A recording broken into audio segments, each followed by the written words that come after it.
Let's get started.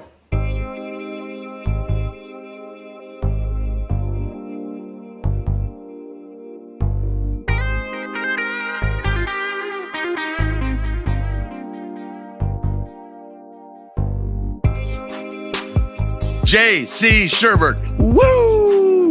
Woo! Woo! Woo!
Gentlemen, may I have your attention, please? The show starts in 10, 9, 8, 7, 6, 5, 4, 3, 2, 1. Go. The electricity here in Columbia, well, has been buzzing loudly all weekend.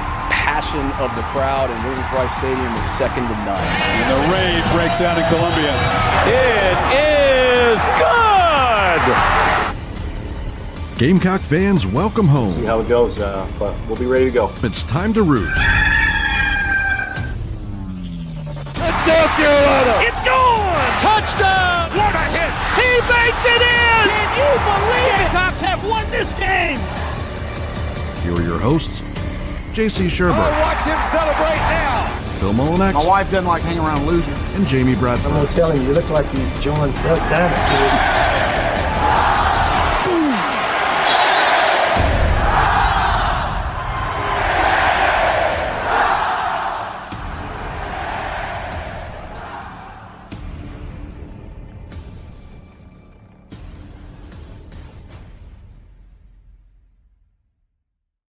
Inside the Gamecocks show, I'm J.C. Sherbert. He is Phil Molinex, and this is Friday. It's kind of a free-for-all Friday.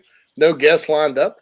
It's just us guys sitting here talking, having a little chat, and gals, of course. So obviously, going to lean on the Nano Sports chat box a lot inside the Gamecocks.com is the iHelp Consulting mailbag. If you want to get in with a question, you can tweet it to us too at the Big Spur Pod. We appreciate each and every one of you joining us. Thanks yesterday to Mark Kingston and Chris Phillips. Really two good guests yesterday. Of course, JB jumped on with us. He's off today. We'll be back Monday. Also, that Disney trip I had replanned is coming up upon us. I leave a week from Sunday, so you'll have a week of the whole crew, and then just Phil and JB will be rocking and rolling while I'm down there, hopefully having some sweet misery, trouncing around Disney World with my 4-year-old niece and my mother, who is at the age she can get a motorized cart because she has bad knees, like she can hardly walk, and her husband has a bad back. So they're not. That used to be the golden ticket, man. That was the way it was. I mean, I remember going down one time with my in-laws, and I mean, fast past hell. Shirley, I can see Shirley and Larry and Carl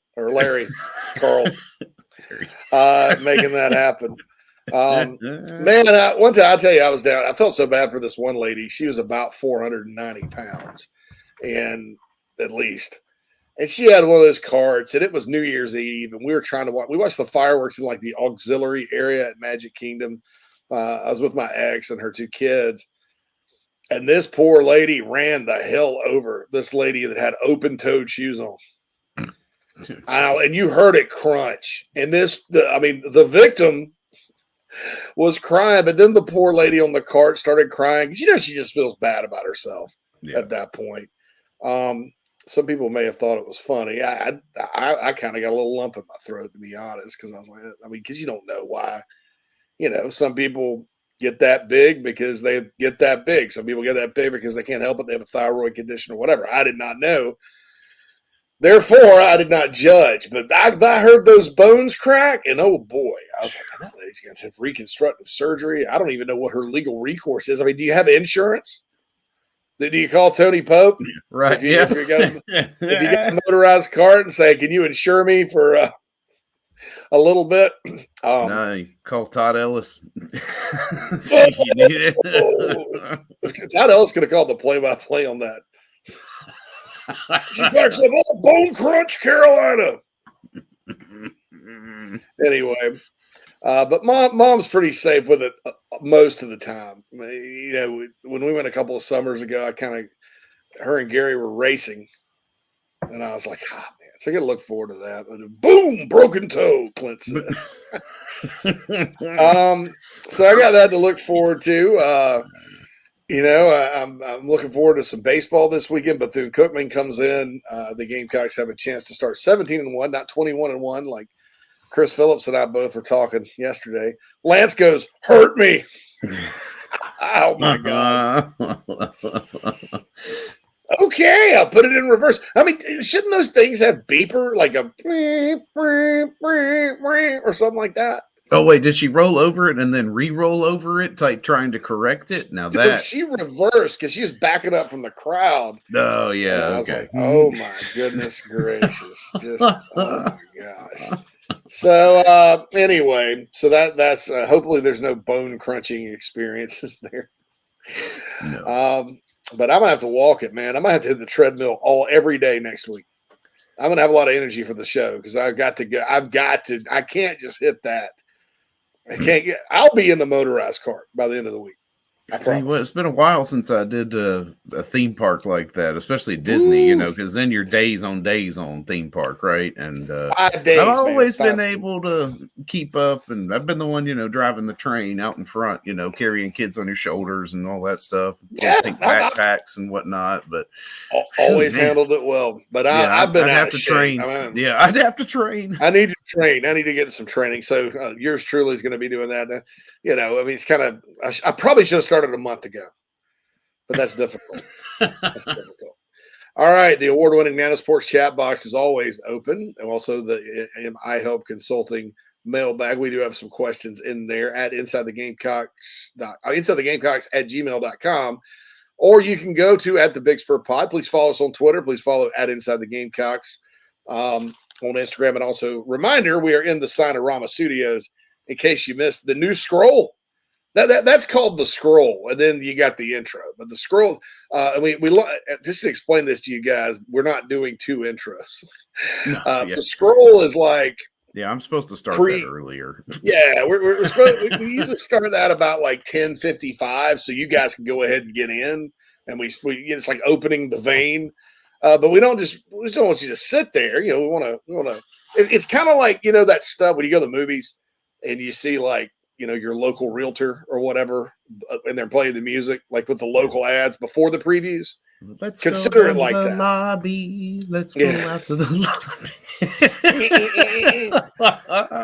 So anyway, award-winning Nana Sports chat box. And by the way, in case you didn't see it, we are in the Signorama Studios each and every day, and we appreciate Signorama. And you can check out that work all over Columbia, and be sure to.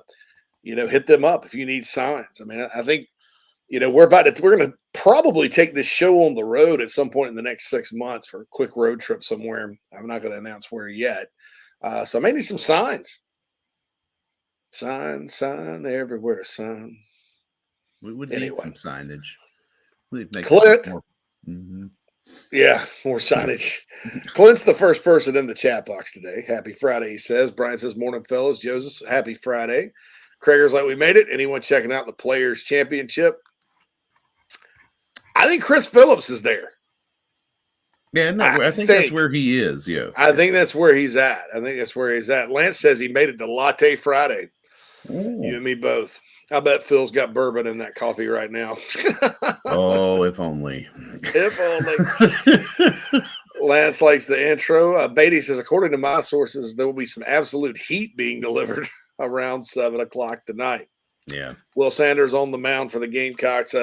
Just talking to some of our guests this week, Phil, I do think, I think Cloninger said it's important for him to have a good outing. I think Cloninger and Chris both said it's important for him to have a good outing. Yeah, for sure. So, so we'll see about that.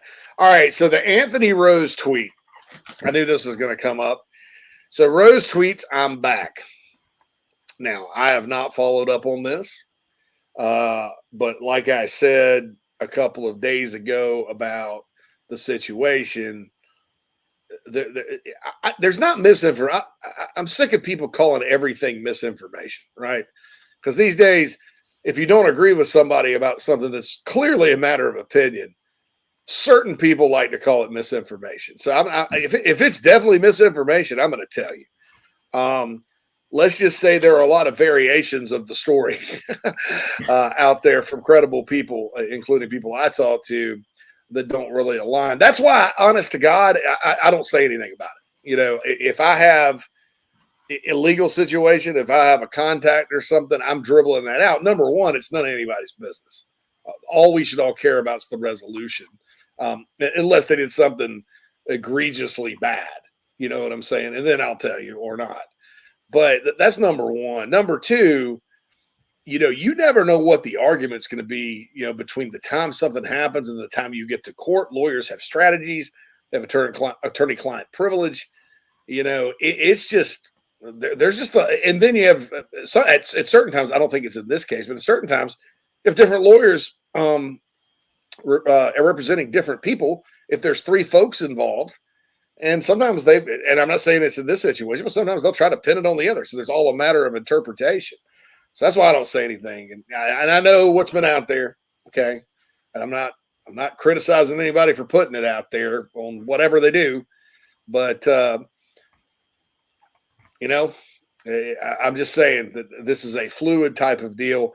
I said it the other day. I think Anthony Rose, if he makes it back, not just to Carolina, but college football in general, I think that's a great thing for his life. I think he's a good kid. He's overcome a lot, probably more than either Phil or I or anybody in the chat box has ever done. And honestly, none of our lives has been perfect from reading the chat box and everything else. So, I hope he's back. I hope he's back, but I cannot confirm that at this time. I just let the legal situation play itself out. But thanks for the question, Joey.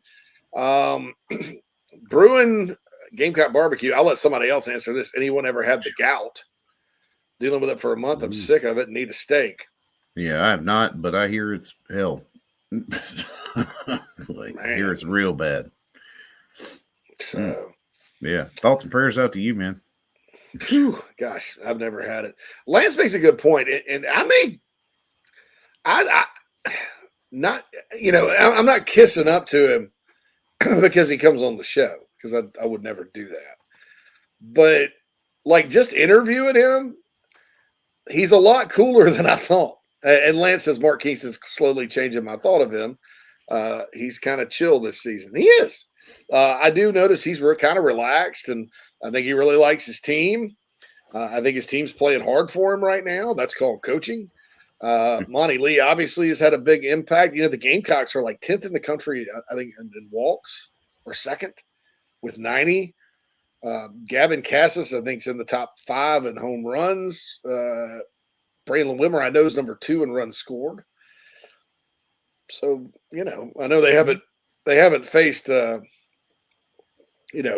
Greg Maddox, Tom Glavine, and Steve Avery or whoever. Apparently, Maddox is on the team, though, according to what Monty was saying. I'm like, Greg Maddox. I'm like, wow, that's kind of crazy. So it's been interesting interviewing the coaches this year. I mean, Monty, I know we've had some perspective on, but just talking to Mark Kingston, I'm with y'all. I mean, it's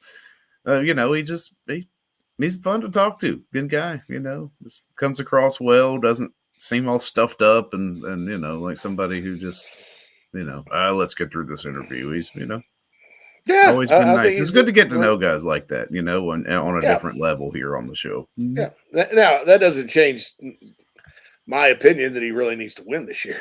No, listen. Talking to you on the damn show is one thing, but we all got a job to do. we'll interview him if he goes somewhere else. That's right. But look, I'm not one. I always say, because people are like, "What does he need?" To get this far, that far, the other.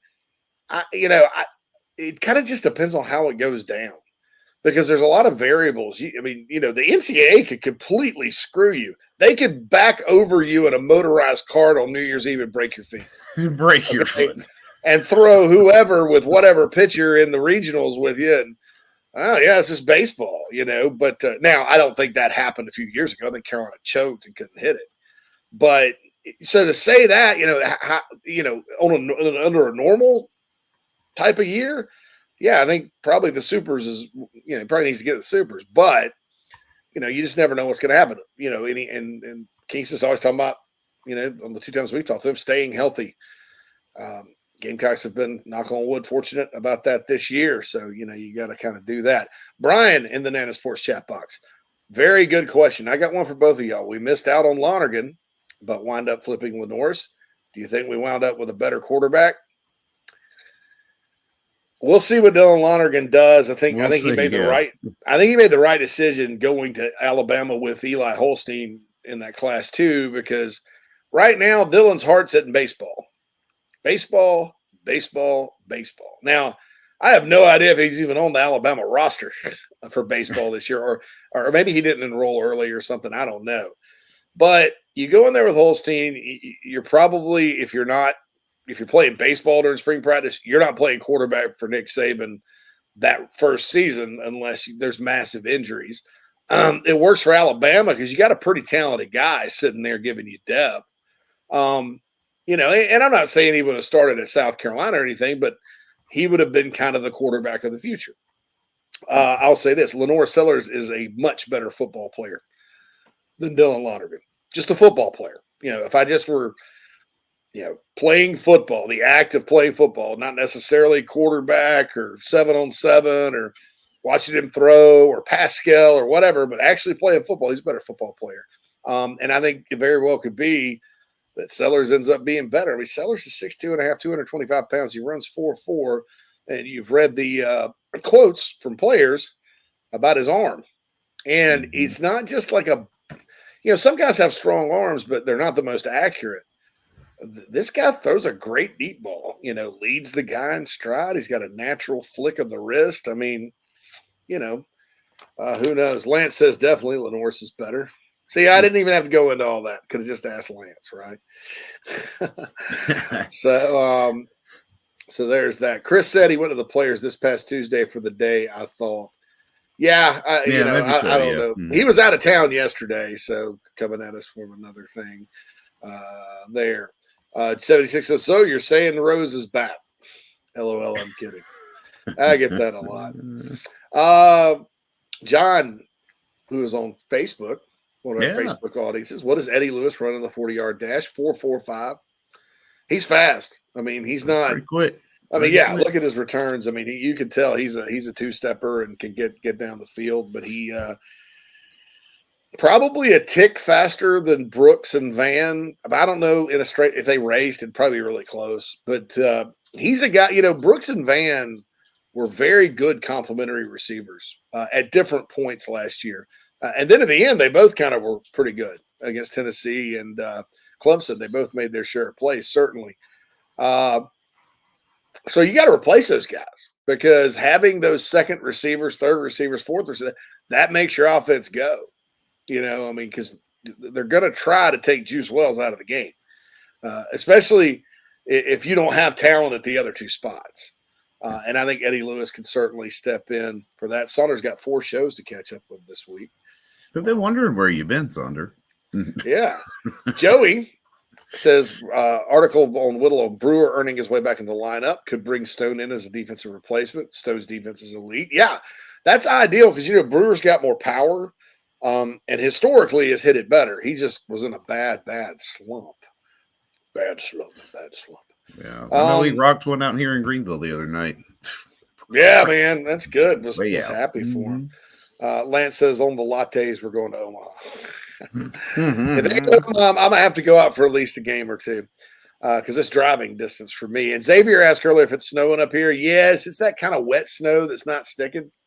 It's not as cold, but still. I mean, the fiance went to work today, and my God, if there's any danger at all, she's definitely working from home. She doesn't really like going to the office, so she went, so it was fine. Nick's got a good question here. We'll talk about this. With LSU Florida State on Sunday and Carolina and North Carolina being a top 25 game, could y'all see College Game Day coming to Charlotte for the game? Yeah. You look at that first weekend and, sometimes you see a first weekend, Phil, and you're like, man, blockbuster weekend. Yeah. Lots of this great past games. year, there was a lot of big name, matchups. Not so much this season. No. Not so much this season. I mean, when Duke and Clemson, and I'm going to keep harping on that just because it's Duke. It's not, nothing against Clemson, but your Labor Day night barn burner is going to be Clemson unveiling the Garrett Riley offense, which any other Duke, look, to their credit, Duke's a tough team. They won 9 games last year, but up in front of how many fans at Durham High School where they play? I mean, look, come on, man. Come on, give us. Remember a few years ago, Alabama fans were so pissed because they had to play. And I've learned this from being on the radio over in Tuscaloosa. Their fans hate neutral site games. Like they've done so many of them. They're like, give us a home game because there's some years if they don't have Auburn at home or Auburn's bad, they don't really have a good home game in Tuscaloosa, and their tickets are outrageous. So, they're kind of over. A few years ago, Alabama played Duke in Atlanta to open the season. Duke is Duke. So I don't get it. I don't get it at all. But so I do think South Carolina, North Carolina, if you look at the matchups, and you got to networks love these good quarterback matchups. Drake May versus Spencer Rattler, because you can sell that. I do think it could be in prime time. I hope it's in prime time because I'm planning a tailgate if it is. And I think game day could be in Charlotte. I mean, I haven't pulled up the week 1 schedule to kind of I don't have it in front of me right now. I know TCU in Colorado, Deion Sanders' debut will get a lot of attention, that weekend. And there may be some games on the West Coast, but I think there's a better shot now than maybe in a normal year. Just to see what happens. So, yeah. Oh, Florida at Utah. So would they go to Salt Lake City? That's on Saturday. Who knows? That would be. What is Saturday? The ESPN. 2nd? Is that what I'm looking for? Yeah. West Virginia, Penn State. would be one. Boise State at Washington. I'm looking at a list of quote unquote big games: Virginia, Tennessee, and Nashville. Yeah, I saw Virginia, Tennessee. Yeah. Coastal. I'm looking at a list of big games: Coastal Carolina at UCLA. So. Hey, SC State at Charlotte. Hey, the Bulldog fans will be there. Local flair, yeah, man. Yeah. So, but I don't know. This is Florida State and LSU Saturday, September 2nd. I swear to God, I think it's on. I thought it was on Sunday. I don't see us anywhere here. Why am I blind? Maybe I pulled up the wrong list. I mean, that's the right list. Pretty sure that game's on Sunday. Wait a minute, Saturday. Yeah, Florida State. Yeah, hold on. Yeah, I'm scrolling through. I'm almost there. Yeah, it's on Sunday. So whatever side I was on is ridiculous. So that's it. All right, we got to hit a break. But Nick, I think you're absolutely right. There's a good chance, just a chance. But I mean, I think that quarterback battle compared to like Florida, Utah, or West Virginia, Penn State. Now, Utah's probably going to lobby, and Utah's one of those places they haven't been a whole lot. They've been to Charlotte for the ACC championship game, kind of riding that Clemson train for a while. And I think they were there 2 years ago for Clemson, Georgia, if I'm not mistaken. Right? In 2021. Game day was there. That was the biggest. So maybe they go to Salt Lake. I don't know. I personally don't think. I think Florida's probably going to be predicted to be about 500 this next year yet again. All right, got to catch you here to answer more questions, have more banter. Going to kind of maybe look at some of these week one college football games and see what you guys think. Some lines are already out. Way too early, right? But we'll be back after these messages on the show. Family vacations, a new car, a new boat, all cost money, but you don't necessarily have to make more. Family vacations, a new car, a new boat, all cost money, but you don't necessarily have to make more to afford any of that if you can save cash that's flying out the window now. iHelp Consulting can help you finally get the kids to Disney World, upgrade the minivan, or drop that new boat in the water next summer. Let Daniel and iHelp Consulting consult with you. No fees, just savings. You pay them a percentage of those savings. Save on essential services, credit card fees, you name it. Let them find it. These folks are incredible. iHelpConsulting.com. How can I help you? Just as your State Farm agent combines good neighbor service with surprisingly great rates, you can combine your home, auto, life, or small business insurance with Tony Pope State Farm Insurance today. And guess what you'll get? That's right, even more good neighbor service with surprisingly great rates. In fact, Tony Pope State Farm is your go-to agent anywhere in South Carolina, North Carolina, or Georgia for the service you deserve at the price you want. So try combining your home, life, auto, and or small business insurance today. Tony Pope State Farm has been in business for more than 30 years and can handle anything you need in the tri-state area. Once again, Tony Pope State Farm will help you mix and match perfectly. Call 843-851-2222 or visit TonyPope.com today. Like a good neighbor, State Farm is there. The real estate market has changed dramatically from just a year ago. Rates, supply, demand, all of your traditional factors are in a transition phase. That's why if you or someone you know are considering making a move in the Lowcountry, contact me, JB, at Coast to Coast Realty. I work with an outstanding support cast of attorneys, lenders, inspectors, insurance agents, and more, all of whom are valuable in helping find a way for you to comfortably make your real estate decision. That's right. Call me, JB, your Lowcountry real estate broadcaster. Traveling to cheer on the Gamecocks? Reserve your hotel stay with Fan Plans. Your booking supports inside the Gamecocks and the Big Spur, plus you still earn your hotel loyalty points. Visit fanplans.com/inside the Gamecocks. What's up, Gamecock Nation? This is Jakar Moore from the DMV, and you are listening to the show.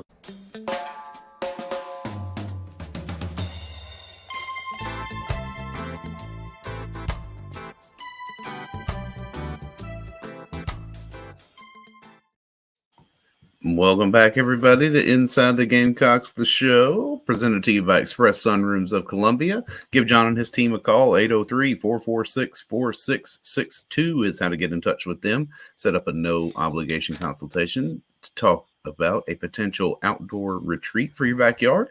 And of course, Cindy Searfoss and the Coldwell Banker Kane Realty team here in the Upstate sponsor the first hour. Give Cindy a call, 864-414-5271. She'll be happy to take care of all your upstate residential real estate needs. Yeah, of course, Cindy. I thought we were going to break out into some Jimmy Cliff at the end of that,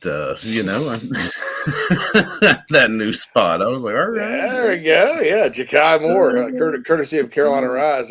Cindy closed on a house the other day. I saw on social media. Congratulations to her. Nice. She continues to kill it in this uncertain real estate market that we have. But seriously, if you're moving back to the upstate, like several of our listeners have gone and seen her, and she's really helped them out. So if you're moving, I know when I move back, if I go to the upstate, Cindy's going to be my realtor, and Kevin McConnell is going to be my mortgage guy. If I move to Charleston, JB will be my realtor, and Kevin McConnell will be my mortgage guy. And Tony Pope will have my homeowner's insurance. So trust me, I don't just these people just don't pay us money. We live it. I mean, so anyway. But yeah, that Nick, I think you're absolutely right. Quantrell says, who do you think will be the starter at Georgia? Read online that Stockton has a legit chance, which is surprising to hear. Well, not when you consider that Bobo is back to being the offensive coordinator. No, I mean, they're not going to throw him out there just because he's Bobo's boy. That's for sure. Well, I think it has something to do with it. Mike's going to play the guy that's going to be able to run the offense best, and that obviously sometimes there's a talent gap, right? And you got to play the guy that maybe doesn't know it as well. And before anybody says Colin Hill and Ryan Helinski, that was a completely different situation because Ryan Helinski was not very good in practice at all, so they had to go with Colin. But through the years during his career at Georgia, they may start out with one guy and then the talent takes over after a couple of games. I remember Joe Tereshinski started in 2006, right when Mike got the job, and then Stafford eventually took over. All those, Georgia, that's kind of one of those things. It's been a trend of theirs. But Gunnar Stockton, the thing about him, he can run. Now, Vandergrift can run, and Beck's not slow, but, I think Bobo was sort of, with the scope of the offense at South Carolina, looking down the road, he saw he had Luke Doty and he saw he had Gunnar Stockton coming in at the time. And I think he was kind of planning some, you saw some of it when they put Doty in at the end. So it wouldn't surprise me. I mean, prior, I think most people around Georgia after the championship game thought Carson Beck would just step in because he was the backup this year. But, talent rises to the top. And, I'll just say that Vandergrift to me appears to be the odd man out, just looking at it from this angle. But maybe Blind Squirrel Sports can come in and fill us in on the Georgia quarterback battle. So we'll see. We'll see. Krager says, is Monty Lee one subpar season for being the new baseball coach? No. Ray Tanner's not going to do that.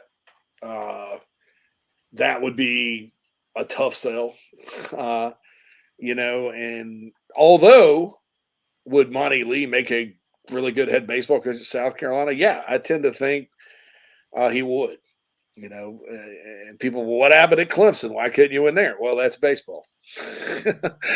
And sometimes guys, get a shot somewhere else. And I'll say this, South Carolina's, Clemson's a good program. South Carolina's a better program. I mean, Coach Orgeron didn't win at Ole Miss, did he? Well, guess what? Once he got to Baton Rouge, after some tough losses like that loss to Troy, I ended up winning it all and then retiring to endless summer in Destin, Florida. So I've seen stuff like that before. But, no, that's not the plan. He's not the plan.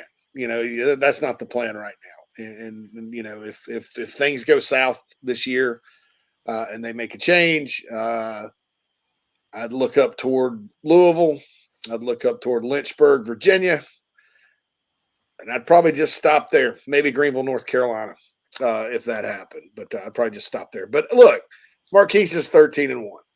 And Monty's helping him out, and there seems to be a good vibe. I mean, baseball, a lot of times, man, what you want's a good vibe. Yeah. A good vibe, because teams play better when they're not trying to press or there's not pressure on them and stuff. And it's a good vibe. And these kids, they actually, through 14 games, and we'll see once, look, adversity struck first win. Game 3 against Penn. Boom, they came back and won. That's Gamecock baseball. Adversity strikes again after losing to the Clemson opener up at Clemson, and then they're down. They come back, tie it, then they get down 7-3. A lot of Gamecock teams in the recent past would have just folded up the tent and said, "Oh, hey, good buddy, we're gone. Let's get them tomorrow."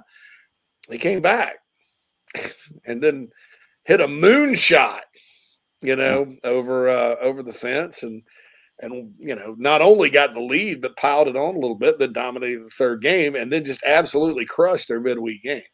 Yeah, so just rolled.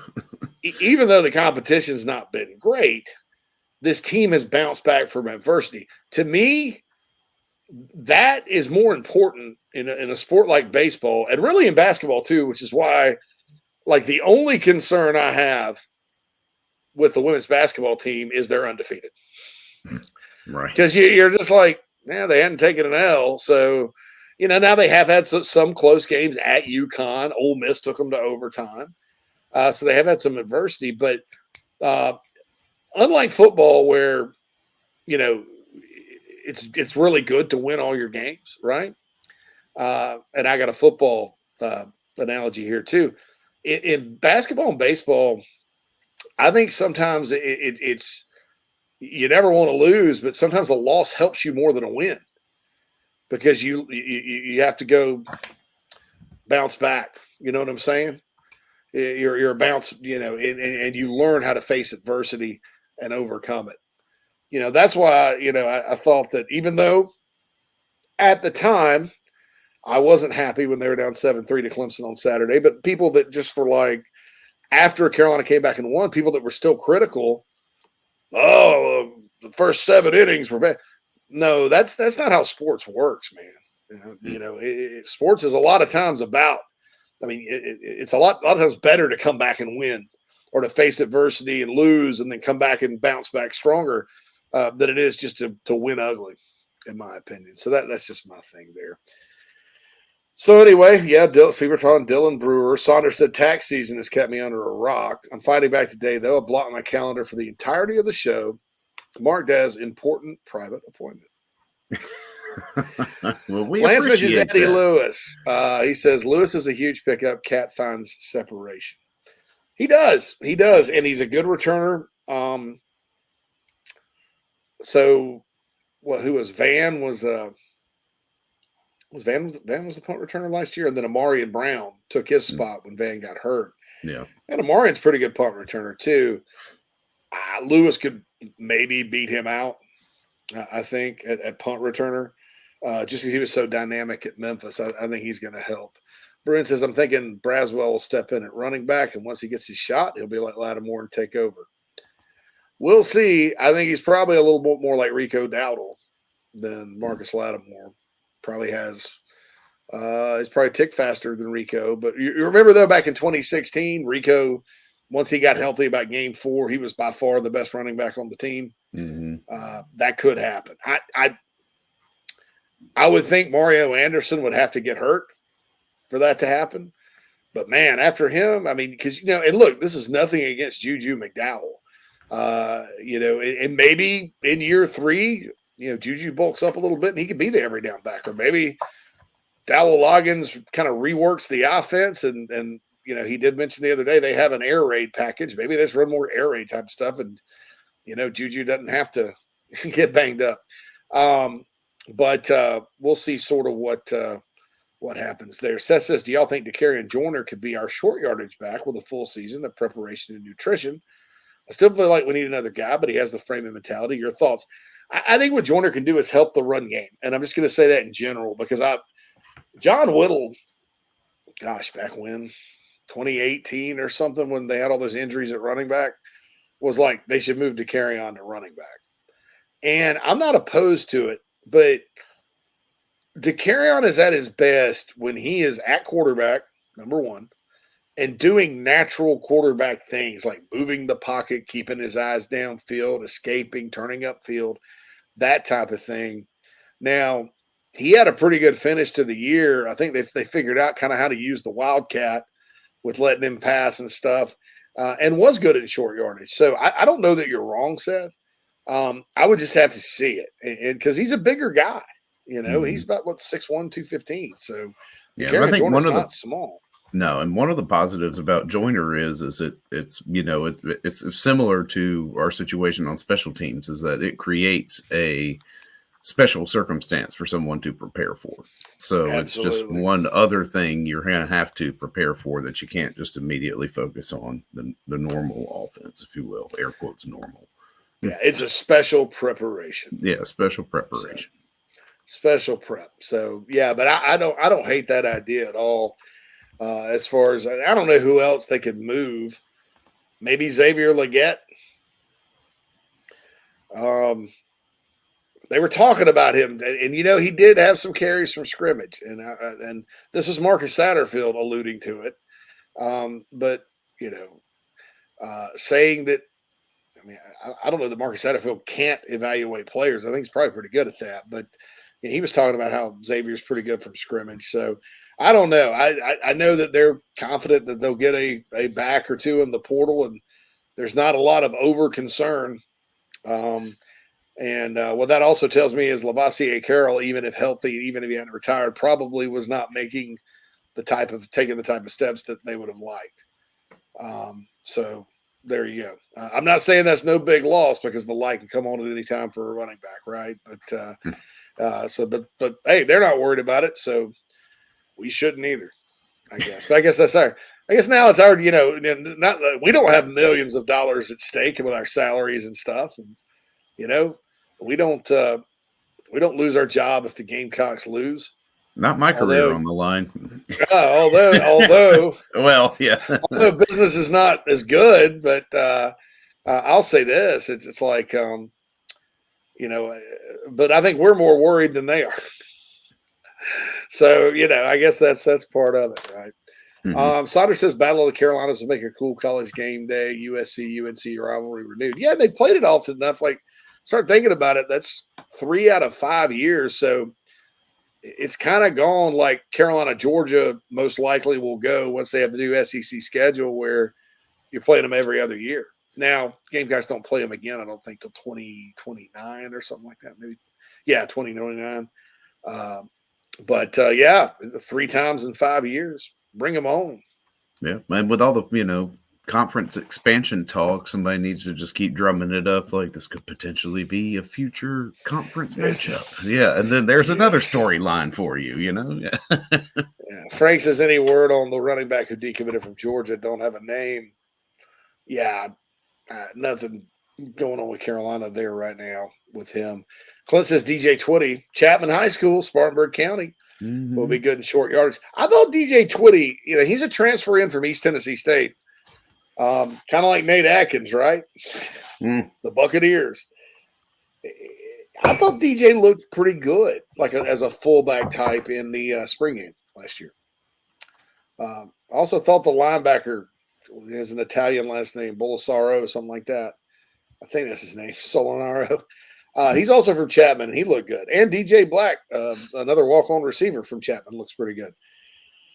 So all hail the mighty Panthers from Inman, right up the road from where I grew up. So Quantrell says secondary receivers will surprise. High on Kylie Horton and Joshua Simon. Kylie, look, you can't teach somebody to be 6'4" and run 4.5 and have a 40-inch vertical. And he also played every sport known to man. Now, he played 8-man football, and it was a little tiny school, but this dude hit like 700 in baseball. He averaged 40 a game in basketball and all that. But I just think it's a matter of time. Now, Joshua Simon's not going to be a receiver. He's there was some talk about that early on, but I talked to him as part of kind of a Carolina Rise thing. and just kind of casually ask him. And he said, nah, he's a tight end. He's 235 pounds too. And I think, look, I think Nick Harbor belongs at receiver. So Nick Harbor could be in that category as well. Gamecock James says, haven't heard much talk about the linebacker from Ole Miss. He's doing good. Jerron Willis, they haven't started practicing yet. And I think we'll learn more then. So just kind of be patient just because you hadn't heard anything. There's 85 scholarship guys. So it's hard to kind of get on. It's hard to get on everybody and be credible because, what you want to do is just report the things you've heard with the caveat, hey, this is just practice.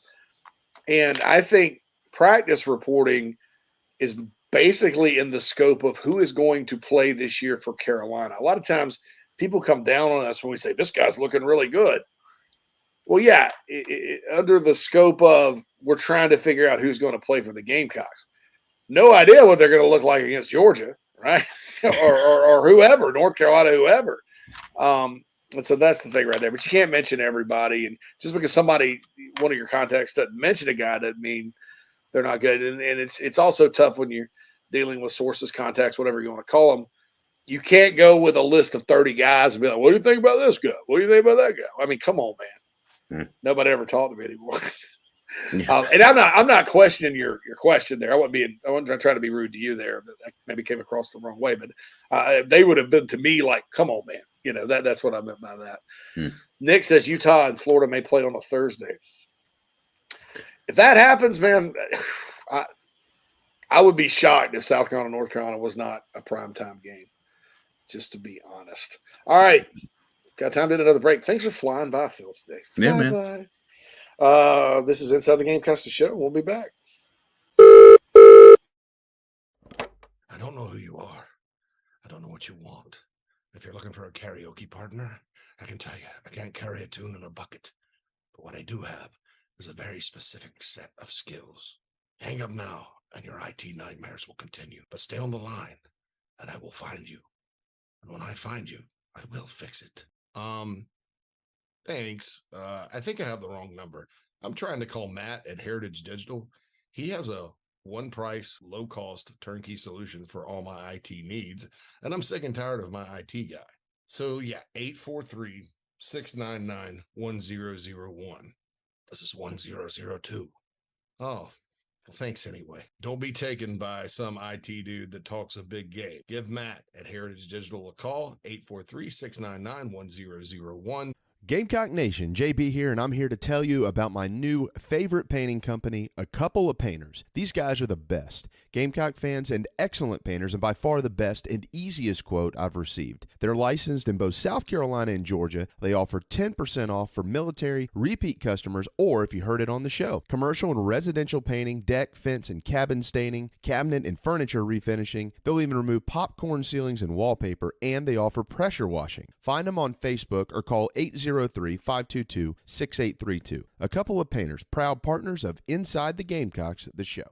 Golfers and wannabe golfers, former Gamecock golfer Meredith Taylor is now a full-time golf instructor in the Midlands of South Carolina. In-person golf lessons are held at the Country Club of Lexington. Half-hour, on course 9 or 18 holes. And if you're outside of South Carolina, Meredith conducts virtual lessons. Just send in your golf swing for analysis. Gift cards are available for in-person 1-hour lessons. Connect on Twitter at Mayor Taylor and find her online at McKellarEnterprises.org. Her email is on the website. Schedule your next lesson today with Meredith Taylor, former Gamecock golfer. You're tuned into Inside the Gamecocks, the show. Sideline and picked off. Brad Edwards will get a convoy. Touchdown, South Carolina. Chickens, racial spurs. You ain't just a bird. You're top of the coop, star of the show. You're a rooster who was born a pro.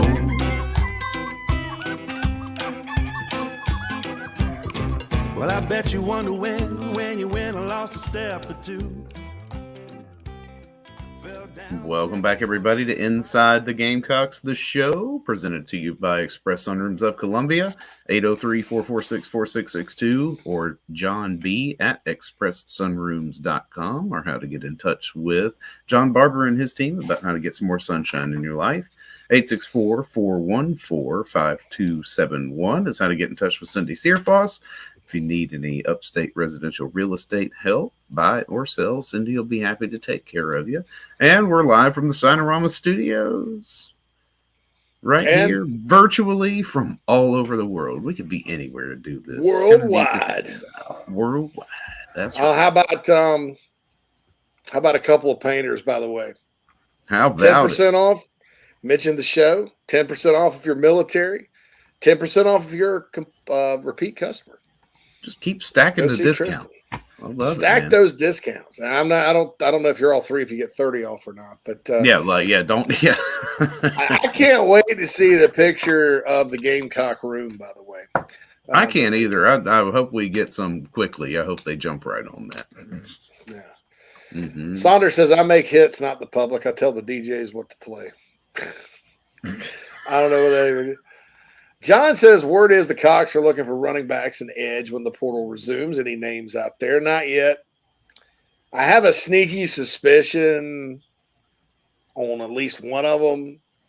But look, the portal's not open yet, so we can't, not going to speculate just yet. But, we'll see. We'll see. John also comes up with this. Since Anthony Fauci knows everything, do you think he could help Dabo out at Clemson?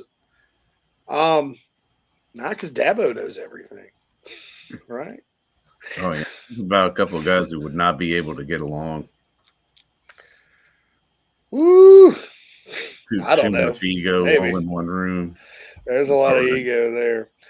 Saunders says, speaking of Rico Hibdado, he might get an opportunity in Dallas this year. He's got to stay healthy.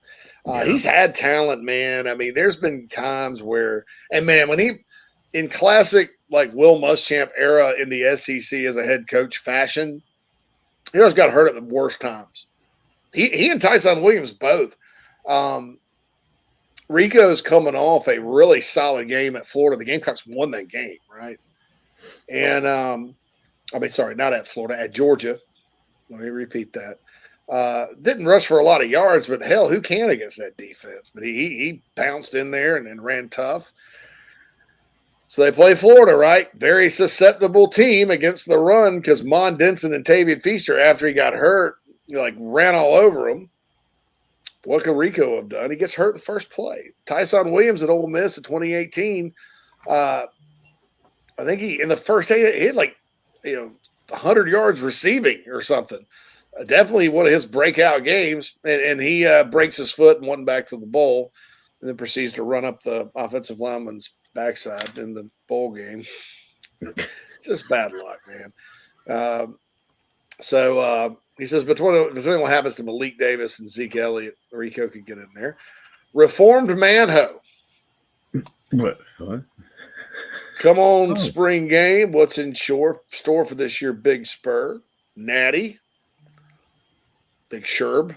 I guess that's me. Sherb. Natty, yeah. No. Nick says, what about Luke Doty at running back? Not sure that's a fit for him. Probably more of a receiver if he changed positions. But, I mean, you never know. You never know. Steve says, I hope they have a full game this spring instead of drills. They did last year. I think that was just a 2021 thing because they were so short and all that. John says, Joyner is not a running back or wide receiver or let him win the Wildcat in certain situations. I don't think he's a receiver. He's had some either. I think we've seen him. There. Yeah, I think he's a very average SEC receiver to below average. I think naturally at quarterback, he's quite good. I mean, the guy really could be. Let's say something happened to Rattler, right, and then Doty, and something happens to Doty, and so you get to your third stringer, and maybe they don't feel confident with. Bailey or Sellers or Davis or whoever, I wouldn't think the Gamecocks should just write their obituary for the season if Dakarian Joyner was the full-time quarterback. And it's just because he's played the position his whole life. He's just so natural. He does things naturally back there. Receiver, he's not natural. And I don't know, John, he may not be a running back. I'm not saying you're wrong. I just don't think I think they're better receiver. Like if you just said receiver, better receivers on the team. this year. Saunders says Tony just made a remark on the Rose tweet, by the way. I'll have to go check that out. Action says, y'all, I just got here. Where's Jamie? He's in the Maggie Valley. In fact, I got an update. Jamie Bradford update. He is at Blake Shelton's bar in Gatlinburg. No. Old Red. Now, I was in Gatlinburg on the way back from that funeral a while back, and we stopped at Gatlinburg for the night just so we could knock 2.5 hours out of the dang drive. But we were going to Old Red, and the GPS let me down because we were walking, and we walked like 3 miles in the wrong direction. Oh, jeez. They got one in Nashville too. It's Blake Shelton's bar, but that's where JB's at right now. He'll be back on Monday. Quantrell says, how important are walk-on programs? I feel like football is the only sport where one day you're a walk-on, next thing you know, you're contributing in the SEC with the potential to play on Sundays. Yeah, really any league. I think they are important because of the nature of football, which is why I've always thought that paying high school recruits massive amounts of NIL money is a terrible investment, because in football, as the years go by, your best players 4 years ago are never your best players 4 years down the road. It's a developmental sport. It's also a talent maximization sport.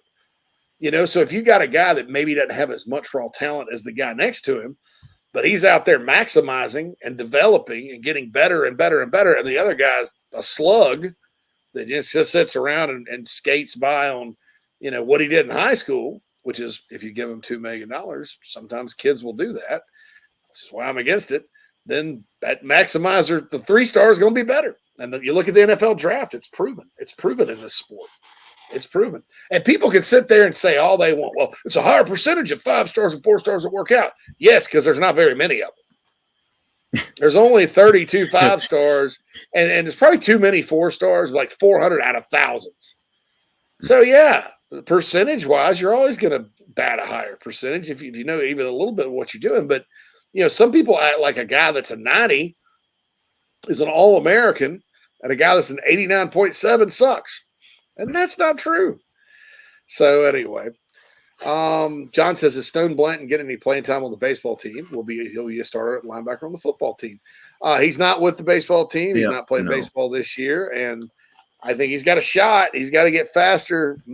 I would pencil in Mo Kaba right now, if healthy, and he will be. He's tracking that way, and I don't know who's going to start the other spot. Maybe Pup Howard.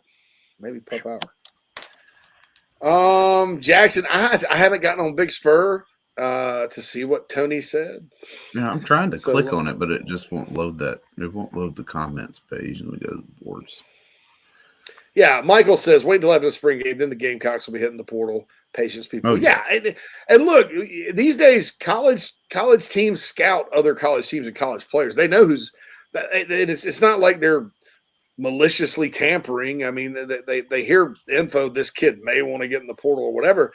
Even kids that don't, they always kind of keep a scouting report on guys, especially guys that are like from the state or from that they recruited out of high school and all. You always check in on that. Hot take, but I wish DeCarrion had left for an ACC school or something a year or two ago. Jackson says this. Love to see him starting at quarterback. Just blah. And so there we go. I think Jerron Willis and Pup Howard could be really good will linebackers while Kaba holds down the mic. Yeah, that will linebacker position, it's a little different because in a lot of defenses, you have usually smaller, faster guys at will. In Clayton White's defense, that's kind of the mic, and it's kind of an exotic kind of look. But Willis and Puff both are built that way. I tell you who else, but it's Bam Martin Scott, who really can flash at times. And I also think if they went with 3 linebackers and a buck and like a 3-man front, you could also stand up Jordan Strawn and then have a guy like a Pup Howard or like a Jerron Willis or like a Bam Martin Scott also kind of play in those DPR down pass rusher type of roles. I don't know if they'll get to that or not. So that's the deal there. And time is just flying by. Time keeps on ticking. Jackson says Willis seems like a freak athlete. Yeah, he was. There's a big reason they wanted him. And it's actually out of high school, we were kind of all surprised they didn't. He kind of just lost interest and then came back. But that's why you keep recruiting. You know, that's why if you lose a guy, don't burn bridges, man. Some of these and Carolina fans are not that bad about it. Some of these fans from other schools, if they lose a guy, think about the kid. Think about Nick Harbor. If things don't work out at Carolina, do you think he's ever going to Maryland or Michigan after how they acted? No. I mean, the Ducks at least had class. Well, he's staying home. He don't want to come all the way out here. You know, Maryland and Michigan showed their bahunkus. So, yeah, I mean, that's why these days, because of the portal, don't burn bridges. So, no. Anyway, we'll be back after these messages. Last hour of the show of the week. What's up, Gamecock fans? This is Pitcher Noah Hall. If you want some delicious food for your event, I suggest visiting nanasporch.com today to find out what they all have to offer. It's really good Southern cuisine based out of Charlotte, my hometown. I hope you guys go check it out. Go Cox and go Nanas. Are you looking to buy a new home? Kevin O'Connell with Union Home Mortgage is a local mortgage expert and Gamecocks fan servicing North and South Carolina. Whether you're buying a home, building your dream home with new construction, or turning your equity into cash, UHM's world-class service will ensure you find the perfect mortgage to achieve your home ownership goals. Call Kevin at 803-906-0244 or visit UHM.com today. Union Home Mortgage is an equal housing lender. NMLS 2229, LONMLS 1772182. Electric Bikes of Charleston offers the most fun you'll ever have on two wheels. The home of Ovington, Velotric, Magnum Bikes, and more, they sell to consumers all across the state and offer outstanding warranties and service after the sale. Their electric bikes are equipped with 5 levels of pedal assist plus a throttle, so you can ride longer, handle the heat better, but still get great exercise. Bikes are available for all ages and sizes. Visit electricbikescharleston.com or stop into their store in Mount Pleasant if you're in the Low Country. Electric Bikes of Charleston, powering inside the Gamecocks, the show. Hot skillet with a little oil.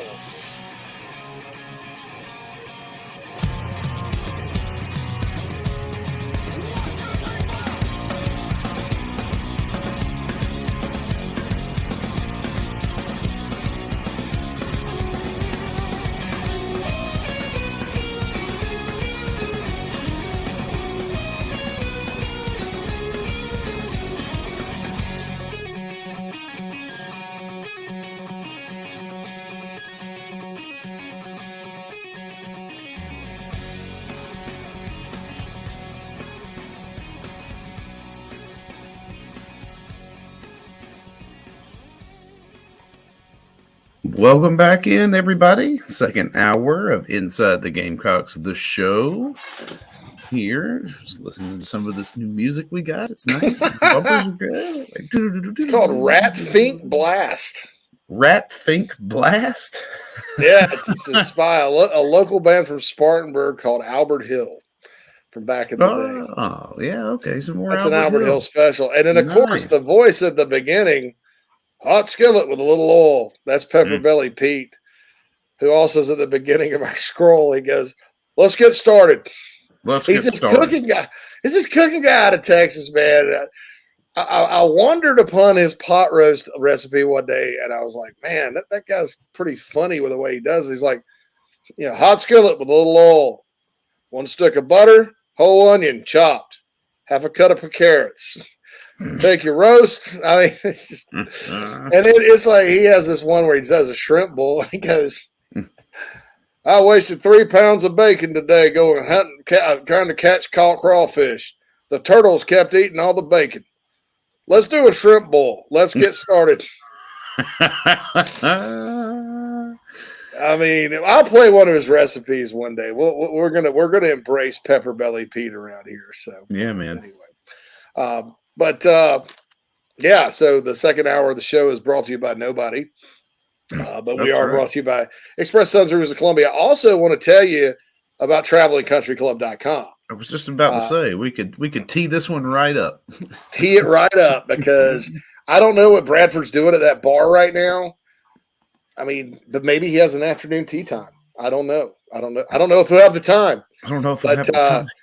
Like, look, travelingcountryclub.com. If you're a golfer, number one, go see Meredith so you can get better because you're really probably not that good. Maybe you are. I don't know. But I'm not. I'm in your boat. But then, pay this because, you get steep discounts on green fees at all kinds of courses across North and South Carolina. I think this is a great concept. Wish I'd have thought about it.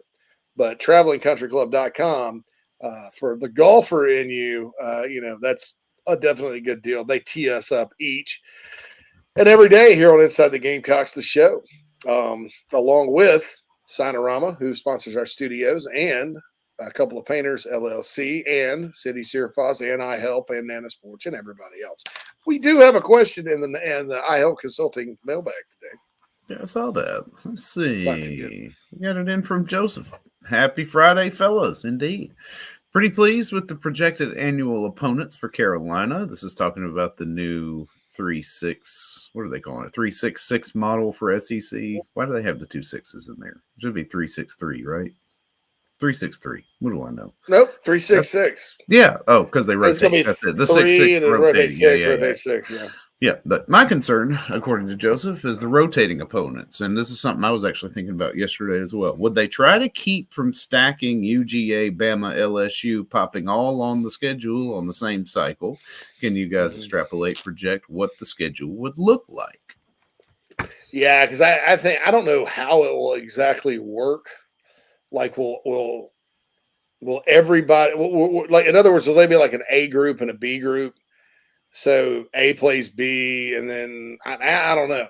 You got to figure it's like, how do you want them to fall in and drop off? Like, I mean, it's inevitable that you're going to come up with a schedule that's going to have like 2 of those. And that's arguably, Phil, I think more important than the 3, because that's half your schedule every year. Yeah. And you can get really fortunate. People are like, well, Carolina's never going to win the league now that Oklahoma and Texas are in and they're doing away with the divisions. Well, Carolina finished tied for 5th this year out of 14 teams. And a lot of times, you look at some of these teams that everybody picks to win every year, and it's kind of funny because a lot of the media, like, they can't let go of these teams winning, because of recruiting rankings or hype or brand or whatever.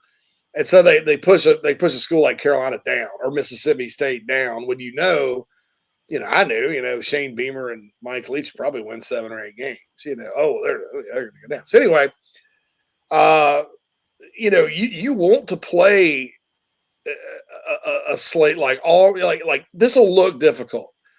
Like if you have Auburn, LSU, Florida, Arkansas, Texas A&M. all in the same, and Texas, all in the same year. But there are years where all 6 of those school games would be winnable for Carolina.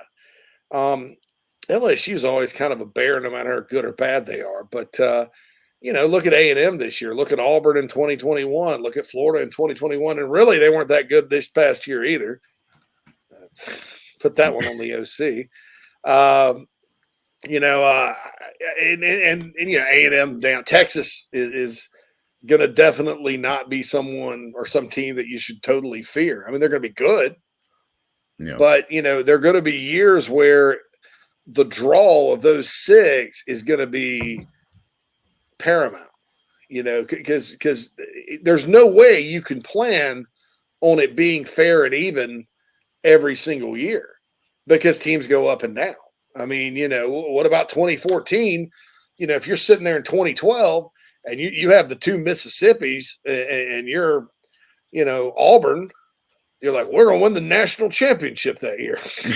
And this is all hypothetical. Well, Ole Miss and Mississippi State were both in the first playoff poll. Mississippi State was number 1 in the country. Maybe you're sitting back there in 2008 and South Carolina's on the schedule. By the time you get to 2011, by the time you get there, that's not like playing them in 2008, is it? Kentucky, 7 years ago, that's not the same. There's been Vandy teams that you don't want to play. So it's going to be just impossible with the exception of Vanderbilt, it's going to be impossible to Poor Vandy. plan it to where you're not going to have a year where everybody goes, like some team goes 8-4 while another team goes 11-1 and goes to Atlanta. And the team that goes 8-4 is vastly superior to the 11-1 team just because of the luck of the draw. And in the SEC, because there's so many good teams and so much talent and all that, there's just no way to predict that. Injuries also play a big part of it. Nobody talks about that. So, John asked in the Nana Sports chat box as we continue on. I'm sorry, did I answer the question? Which one? Question. Joseph's question. Oh, yeah, we did. We talked about it. Yeah. Well, how do you? Yeah, I mean, do you think they would try to, keep from stacking up the big name opponents, and then what could the schedule look like? Yeah, I think right, and it's all just going to be based on right now, Joseph. So right now, I'd say you get Georgia 1 year, Bama 1 year. You get who else they have in you get Vandy 1 year, Missouri 1 year. You get Ole Miss 1 year, Mississippi State 1 year. You get Texas 1 year, Oklahoma or A&M 1 year, Arkansas 1 year. I mean, I would think that would be kind of how it went. Yeah, because you also got to figure out how are they going to do it? Are you gonna play the home and home in back-to-back years as well? Because they don't have to marry themselves to that in the schedule model. They could, right. You might go play Georgia this year and then skip a year and then play them 2 years from now on the opposite field. That's what I think. The whole design, and they should, I think, because the design of it is to where everybody gets to play and see every other team at home and away within a 4-year span, if I'm correct. Because you're going to lose some proximity, what you call proximity games, and they're rivals to certain people. I mean, like Mississippi State and Bama probably won't be playing every year. Those schools are like an hour from each other. Mm-hmm. I don't think Ole Miss is playing Bama every year. Ole Miss hates Alabama. You're not going to necessarily. Florida and Tennessee will probably not play every year, and that was the game in the SEC for 10 years. Florida and Auburn is a historical. I mean, you go on and on. And so I think the fact that you now will get to play schools every other year, I think that's pretty cute, to be honest. I think it's I think it could end up being pretty cool for the Gamecocks to do that, because you just hope that Vandy doesn't rotate onto your schedule as Bama, Georgia, and LSU do, because you're like, well, yeah, there goes your Vandy opportunity. But here you're playing in the SEC. Nobody said it was going to be easy, and hell, as Carolina fans, we all know we play a hell of a schedule every year. So yeah, it's just rotate out big name here. Yeah, and then look, I think it's good. I mean, look, in road trips too, you're going to get to go. I mean, you're going to get to go to LSU every 4 years. That's a great road trip, actually. And I think the way they did the schedule when Missouri and A&M came in the league, Phil, was just it got stale. Just like the bowl games are getting stale. I mean, people don't really realize this when it comes to fans and bowl games and stuff. These games. I mean, you're going on 30 years now with an SEC team in Tampa. It used to just be SEC East. Kentucky didn't go to a bowl a lot. Vandy didn't go to a bowl a lot. It was before Missouri joined the league. So unless South Carolina you're talking about Florida, Tennessee, Georgia, South Carolina every year for like 25 years. I mean, I used to kind of wonder, why are fans not wanting to go to Tampa? It's a great trip. Well, about 2-3 years ago, I started thinking, man, this is how many more times can Iowa play Florida in Tampa? And I think you can combine that with the fact in the SEC, since for the last decade, it's been so stale because you don't get. I mean, look, Carolina fans will still travel. They took a big group to Arkansas last year. They went to Ole Miss in 2018, and 6,000-7,000 people.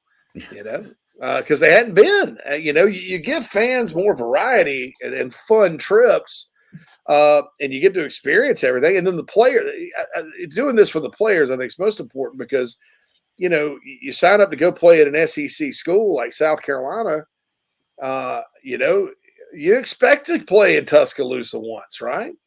or to play Bama a couple times, right? You want that challenge. So, I like it. I'd still, from a competitive standpoint, lean because I think it'd get kind of crazy if they did a 1-7. Like you got 7 teams this year and another 7 the next. Yeah. But I think that is what we would, and I do think right now things could change. But right now, I think the Gamecocks are going to get the Vols, the Gators, and the Kentucky Wildcats as their 3 permanent opponents. So. John asks, how mobile is Tanner Bailey and who has the strongest arm at quarterback for the Cocks? Spencer Rattler and Lenore Sellers probably have your strongest arm as far as arm strength goes. Tanner Bailey's mobile enough. Probably not as fast in a straight line as Davis or Sellers, definitely, or Doty. But he's mobile enough. I mean, he can get yards. It's not a statue back there. Haynes says, how do people from Spartanburg feel about Greenville and vice versa? Are they rivals? Well, it's an interesting history there. If you go, and it's fairly recent too. Like you go back 30 years and Spartanburg probably had a superiority complex, and then they just kind of stopped and Greenville kept going. And now Greenville probably feels, the way Spartanburg did. And now I think Greenville's big enough to where and the population of this city has become so diluted with, folks that ain't from around here. Like runner. That we don't necessarily concern ourselves with Spartanburg. It's just that city up the road. Respect this Greenville. Respect the city. Respect Shoeless Joe. Shoeless Joe. That's right. Even though they moved his house to build another damn set of apartment complex. Yeah, it's something else. I know that when I was in high school, I was pretty handy with the Greenville girls because they were a little bit more like suburban and transient than like Burns, like the middle, like at Diamond, Lyman, Duncan, Welford, where I went. My family is old school Spartanburg. And I'll tell you the story. My grandmother, my dad's mom, they got to move to Greenville for like a year for my grandfather's job, and then he got transferred back. And yes, back then, I don't even know if the highway was built. Yeah, they built the highway in the 50s. You didn't, you worked at Spartanburg, you lived in Spartanburg. You worked in Greenville, you lived in Greenville. And she moved back. She cried because she thought at that point she could kind of see the beginnings of Greenville becoming, what it is. And Spartanburg has always been a big, small town for a long time. Now, I went to the Berg for the funeral. Unfortunately, we stayed downtown, man. Look, that place has done a 180 in the last 10 years. And I told Matt, I'd consider living. I never thought I'd move back to Spartanburg. Move back to Greenville, yes, because my whole family, mom and everybody migrated that way. But I would definitely consider moving back to Spartanburg, especially some of those condos downtown, the downtown area, all that. It's gotten a lot nicer. But Spartanburg still, it's still a smaller place. And we didn't dislike people from Greenville growing up because I played football, and we beat the tar out of those teams. They did not have good athletics in football. I guess the best team was Greer. Mm-hmm. And Berea was all right. Greer was the best. And Greer was right there next to Burns. But, man, you played Malden, Greenville, Wade Hampton, Eastside, Hillcrest. Back then, they were jokes. Complete jokes. So, in football. Now, basketball has a different story. But I do hear the Greenville schools are better now. But, and in Spartanburg, too, school districts are different. You have Greenville's one big school district. Spartanburg's got 7, and you've got these little schools in Spartanburg too, like Woodruff and Chapman that I mentioned earlier, and Broom's okay. Chesney's had its moments. Landrum's not that good, but that's way the heck up in the mountains. But yeah, and then Dorman, Spartanburg High School, and all that. But yeah, I don't know. I don't know if there's still a rivalry there or not. I know that when my dad played football, there wasn't a Dorman until he was a sophomore. There was no Dorman. They built that out by what used to be the mall, or it is the mall still. It's not there anymore. And so Spartanburg's big rival was Greenville. They played at Serene Stadium. And Wade Hampton was a pretty big school then too. Mm-hmm. And Spartanburg and Wade Hampton had some pretty good games. I guess, you can research that, Phil, the Wade Hampton, the history of Wade Hampton football. History of because there was no East Side or Riverside or any of that. It was Greenville, a school called Parker, Wade Hampton. Burns was a small school. Woodruff was a small school. And then Spartanburg High School. So. Now, that Greenville-Parker game used to be the premier matchup. That was the rivalry. Greenville-Parker. Greenville-Parker. I remember. Yeah, that was back. Now, that's back in my grandparents' day. So this is, let's say, this one goes all the way back into the 20s and 30s with Greenville and Parker. Yeah. And there is no more Parker. No, Parker is now. Well, they made it Parker Middle, and I don't know. I think the district has done something else with the building, but who cares? Crazy. No, Greenville School District. Bruin says AR-15 is going to be the number one draft pick per sources. I'm leaning towards yes, but no. Yeah, again, the NFL overthinks it. If he is, he is. That means the Bears are going to. It's going to be a sucker. Some sucker team's going to trade up for the Bears, and they're going to walk away with a lot of players. Cassandra says, "Do you guys ever read these comments, or just the one in Nana's?"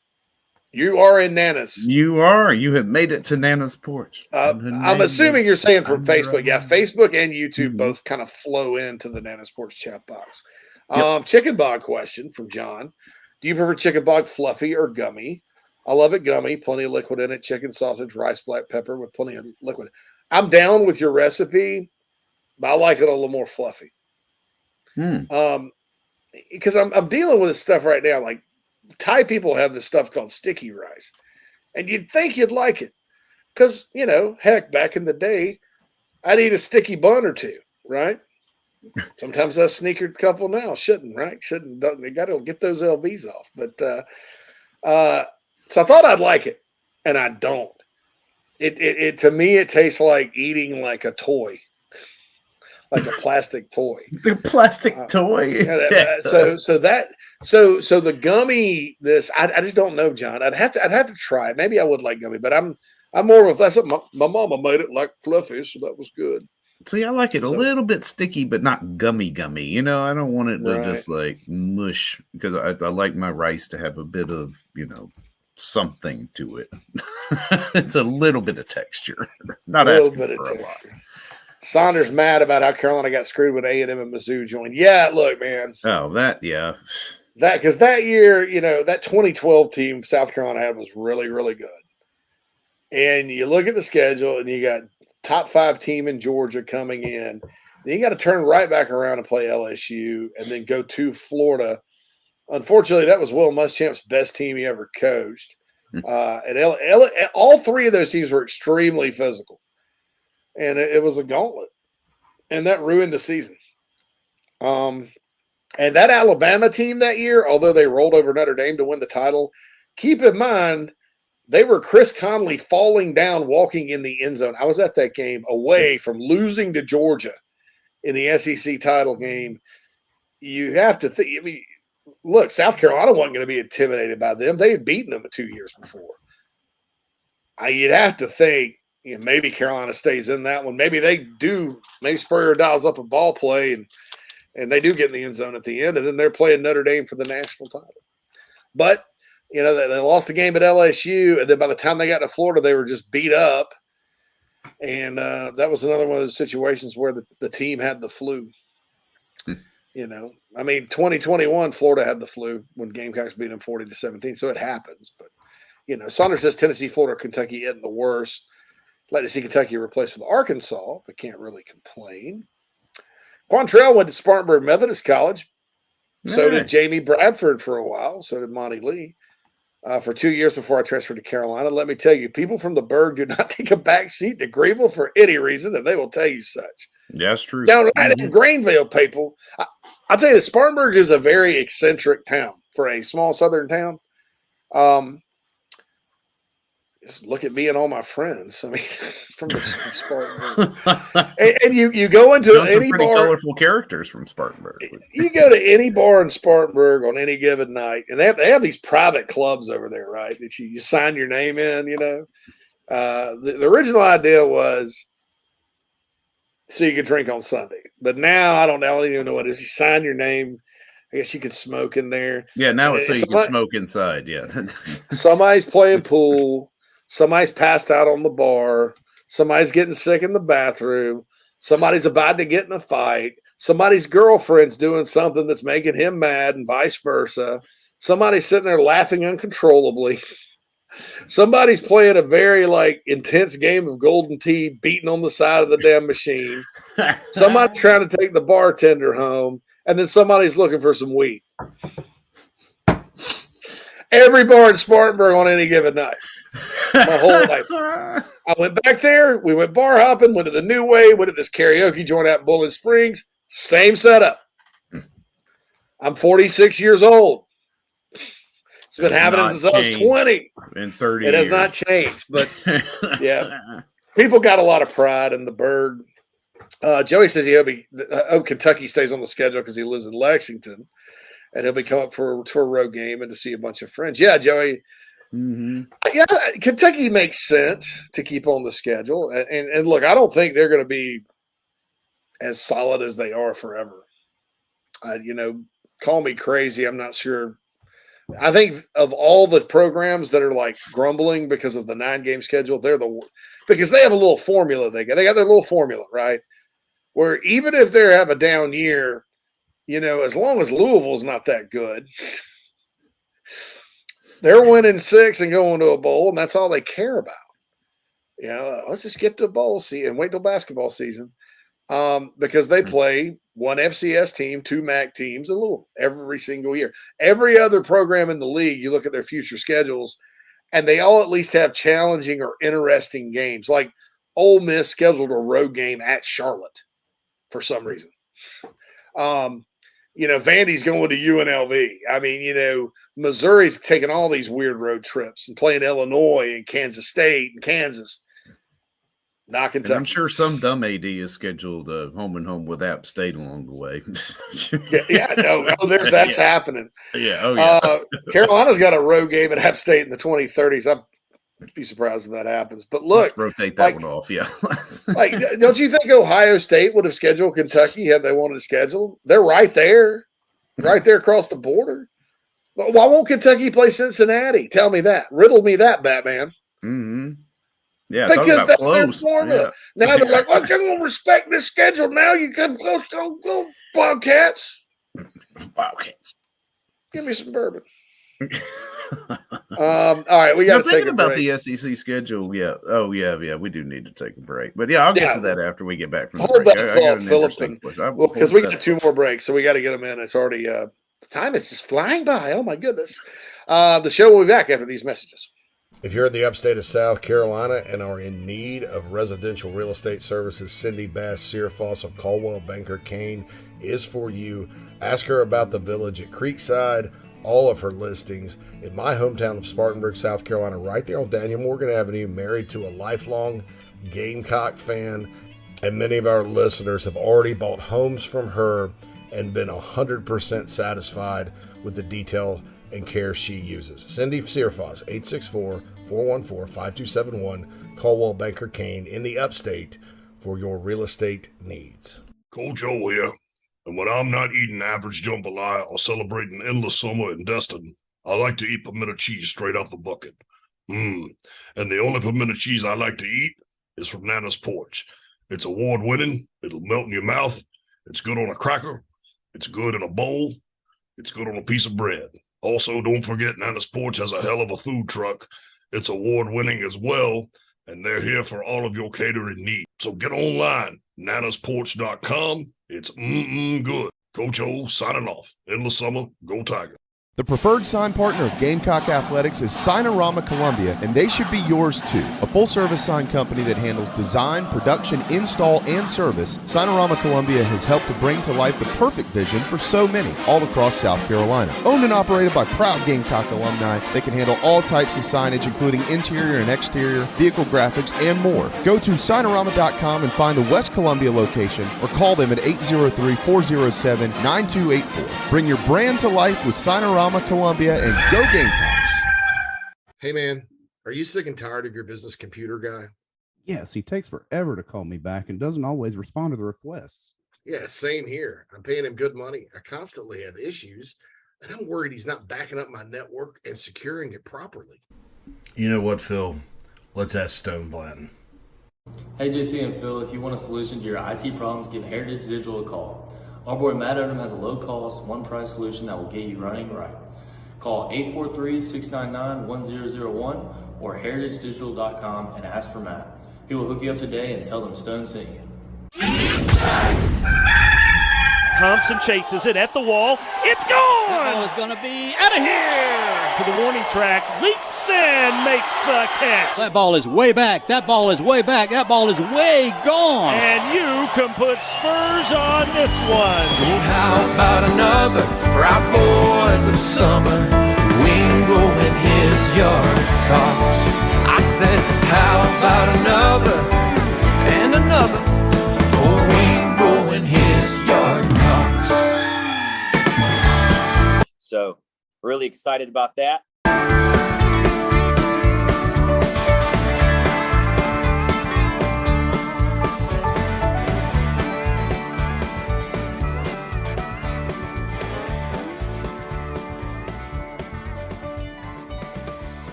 Welcome back, y'all, inside the Gamecocks, the show, presented to you by Express Sunroom Zone Columbia, broadcasting live from the virtual Signorama Columbia studios, and powered by Electric Bikes of Charleston. How about that? Seeing as how we're probably being streamed inside the store right now. Hey, Michelle, good to see you. But listen, Electric Bikes of Charleston, changing the exercise game in South Carolina. The home of Aventon, Velotric, Magnum, and more. They sell to customers all across the state and offer outstanding warranties and post-purchase service. Outfitted with electric motors and lithium-ion batteries, you can turn your bike on or off, operating in pedal assist mode. They get you, 60 miles on a single charge, some of these things. 28 miles per hour. Faster than some golf carts in my neighborhood. I'd like to see them drag racing out there on the damn golf course. That would be funny. Electric bike versus golf cart. But listen, check them out. Electric Bikes of Charleston, Mount Pleasant. Happy to serve you all over the state. Give them a call. Check it out at electricbikesofcharleston.com. Let me pull that up. There it is, electricbikescharleston.com.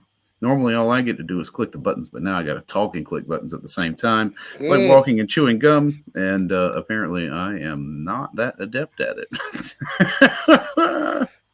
Michelle also is Charleston Fitness Equipment. That's right, Charleston Fitness Equipment. She's Jamie's client technically, and so I didn't want to do a new spot, but I had one that was based on There Will Be Blood. It's like if you have a milkshake. And I have a milkshake, and I have a straw. There it is. I drink your milkshake. I drink it up, and then I have to run it off. So I go to Charleston Fitness Equipment and buy a piece of equipment so I can work it off right in my own home. So go see Michelle at Charleston Fitness Equipment after you've been drinking your milkshake. If you're a milkshake, and I am. I love that movie. How about I eat your cornbread? That's all.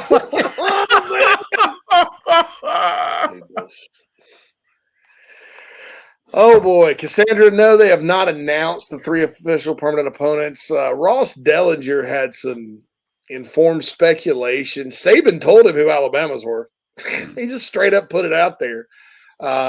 Hopefully, I think probably getting it changed, but well, that's what it hasn't been announced. Yeah, before the break. So okay, the the things that have been leaking out here lately are they've based it off the past 10 years of, performance or whatever, and they're trying to group like teams together according to that metric as well as some geography. And I guess there's a bit of history mixed in with it. But if that's the case as to how they're determining the opponents, should they refresh that, assuming that the league doesn't change in, say, 5 or 6 years? Reevaluate and rotate. Mm-hmm. Maybe reevaluate it every 4 years or something. I don't know. I don't know. Really, maybe 5. I'm not sure because, guys, things are just so different. I mean, South Carolina and Tennessee have the same winning percentage.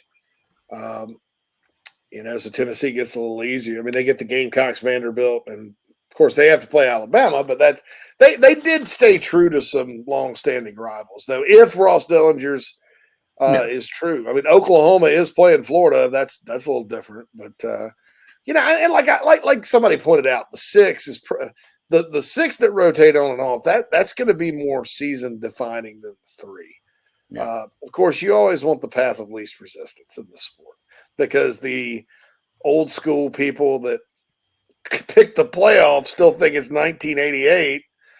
Oh, they're 11-0. They need to go. You win them all. You win them all. It doesn't matter if you play the Acme School of Tractor Maintenance or whatever, or Landrum High School, as Quandrum points out, or Quantrell points out. Landrum's in the middle of nowhere. I went there for a scrimmage, and I was like, "Where the hell are we, Montana?" It's beautiful. It's beautiful up there, but it's a 1A school, right? I mean, it's just a tiny little outpost right there at the border. Up there. Landrum Cardinals, boy. Yeah. Not very good. And Bruin, I didn't say a sticky butt. I said a sticky bun. That's just my stupid accent. You probably misunderstood. Sticky bun, like a sticky bun, like a honey bun. Honey buns. Hey, you get them at the store. Yeah.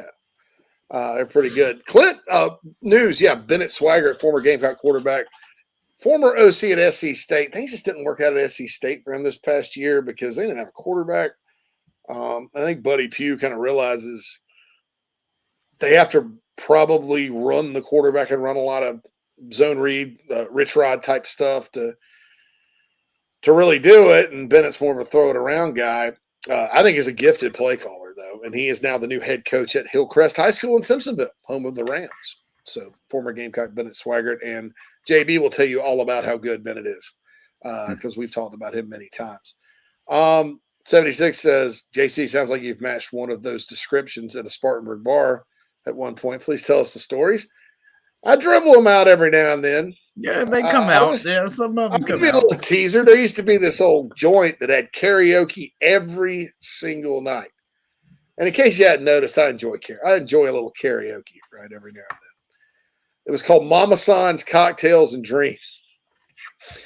Right kind of in between Wade's going down and USC Spartanburg. Right off the highway, under the overpass. There was never anybody in there but Mama San. But they had karaoke set up. And so me and 4 or 5 of my buddies go there 10 o'clock at night and have our own little karaoke party and go from there. That was always the shadiest place ever. I never understood how that, like, when were they crowded? They never crowded ever. Never crowded ever. And I don't know what the story was with that place. Mama San was always very nice. And yes, she was an Asian lady. But that's just one of many Spartanburgs. I'm just going to tease that. Let me revisit Mama San's at another episode. Brian says, JC, I came across an interview on YouTube from a dude named Kenny Irons. A dude named, you don't remember Kenny? Kenny Irons?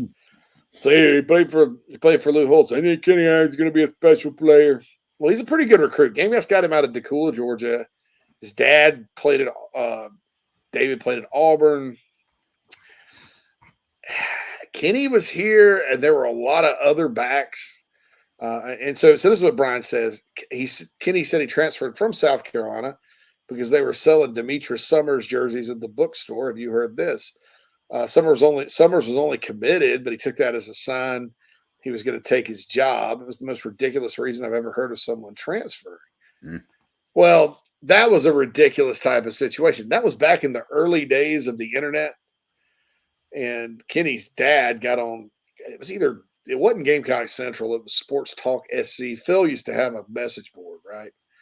It was wild. Sports Talk message boards were wild because Clemson fans, Carolina fans, they just get in there and mix it up. And he would get on there and talk smack. But in it was 03, Irons did not have a very good year. He started the year as a starter. He just didn't have a very good year. And Demetrius, when he'd get in there, would play better. Quite frankly, Corey Boyd played pretty good. And so he left and went to Auburn, sat out. And then in 05, Carolina Spurrier doesn't have a running back and has to go down to Auburn with Antonio Hefner, and he just ran all over him. He ended up being a very, very, very good running back for Auburn. I don't know what the problem was at Carolina, but Kenny and his dad both were like those people that like, they sort of, I don't want to say entitled because he was a talented guy, but at South Carolina, it seemed like they were just a little bit too worried about what everybody else was doing rather than themselves. And he wasn't very good. I mean, nobody, when he left in their right mind would have said, yeah, we'll take Irons over. Even a guy like Decus Turman at the time. Come to find out, Kenny's pretty good. Spurs like, shoot, he's pretty good. Yeah, let him talk. It's all right. But yeah, that's a true story. I mean, they left because they were butthurt. They left over butthurt. Joey says, man, I'd love to see JC versus Matt Jones go at it. I think Matt can't stand. Oh, Matt Jones from Kentucky Sports Radio. I can't stand SC. JC, I know you don't like and respect UK. I'd pay for that. Well, I know I went off and said Kentucky was a fraud. But that's because of Stoops' comments about Beamer. You weren't wrong, by the way, on that. I mean, just look at what they did. Yeah. But I don't really dislike Kentucky. Mike Morgan's wife's a Kentucky fan. She's just as nice as she could be. I know a few Kentucky fans that I used to work with when I lived in Nashville. They're good people. So Matt does his own thing. I mean, if he ever says anything about me, I'll gladly go after him. But I don't know. He's really good at what he does in that market. I have respect for the work he does, but I don't know that you're ever going to see that. But one can dream, right? Joseph says, sounds like the Moonlight Tavern off of Valley Falls. It was on Valley Falls Road. It was, but toward the hospital, right? I'm thinking, is that Valley Falls? I think it is Valley Falls. Evan says, how well do you think this year's basketball team would have done if Keyshawn Bryant, Devin Carter, Eric Stevenson, and Jermaine Cousinard, and Wilton Levesque, and Tyrone Woodley, or Lamont Woodley? Was it Tyrone Woodley? Had they all came back, and Lamont? Yeah, I think you'd have to have. I think if you added Gigi to that mix and Frank State, I think this is a tournament team. Just because this would have been an older, experienced team that was used to Frank's coaching.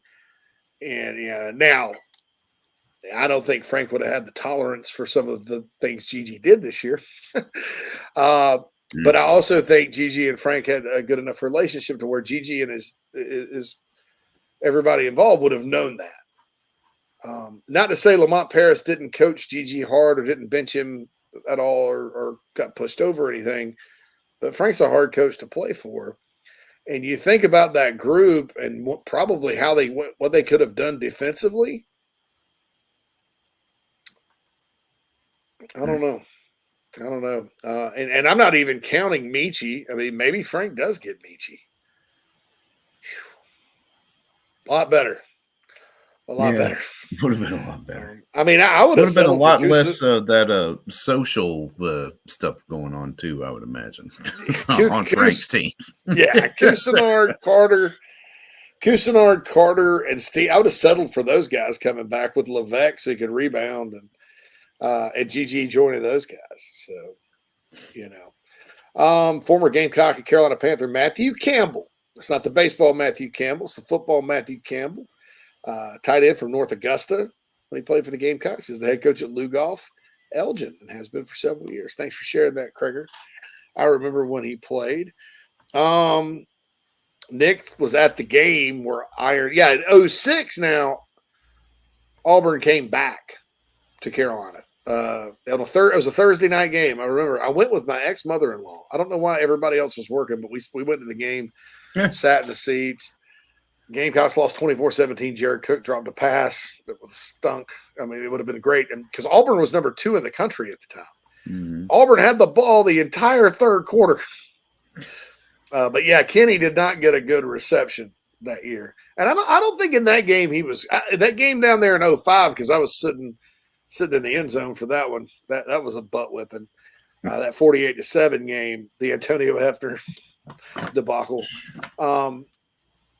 I think he had a really good game. I think he went for like 130 that night, but Auburn was just killing Carolina. But I don't know how well he did. I mean, I think he maybe eked out 90 or something yards, but it wasn't like it was the year before. Austin says that it has a signed football by Demetrius Summers around somewhere. Came by our tailgate after a game once.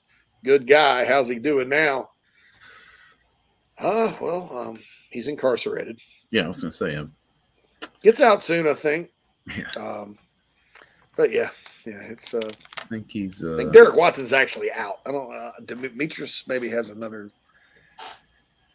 Anyway, just pray for him. Saunders goes, good guy. Yeah, a lot of guys that are decent. I mean, they're nice people. They just. Austin was being sarcastic. Sorry. Austin, honestly, man, I was like, oh well, gosh, he doesn't know, does he? Gosh, goodness gracious. Brian says he wasn't watching much when he was 14-ish. That's okay, man. That's okay. All right, so we are going to take our final break. You guys didn't think I was going to skip the Disney commercial, did you? Yeah, we changed things up. Well, as the horror things are changed up, it gets boring. Like, because you guys probably memorize like, okay, well, this commercial's coming here, this commercial's coming there. It gets a little boring. So the idea is eventually we're going to go to like a block. Like some days we'll have A block, which is the A schedules of commercials and rejoins and stuff. Some days we'll have B, and then some days we'll have C, and then we'll have a D where we have like special episodes like the baseball preview where it'll be completely different. That's the idea. It's just very time consuming, to go in and reset all the commercials and stuff. And then, some of my clients like Nana's and Heritage that have been around for a while, it's always good to kind of update and give them something fresh because, man, it's going on like 2 years. Nana's and Cindy and all those folks have been right there as a sponsor when it was just me. Solo. Who can tell us solo? Anyway, we'll be back after these messages.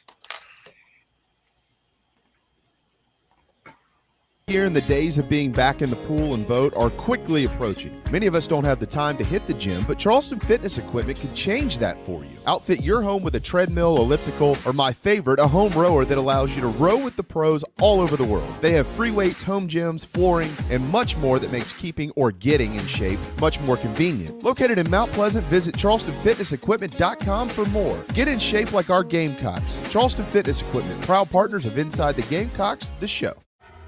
Are you looking to buy a new home? Kevin O'Connell with Union Home Mortgage is a local mortgage expert and Gamecocks fan servicing North and South Carolina. Whether you're buying a home, building your dream home with new construction, or turning your equity into cash, UHM's world-class service will ensure you find the perfect mortgage to achieve your home ownership goals. Call Kevin at 803-906-0244 or visit UHM.com today. Union Home Mortgage is an equal housing lender. NMLS 2229, LONMLS 1772182. Daddy, I want you to take me to Disney World. Horror.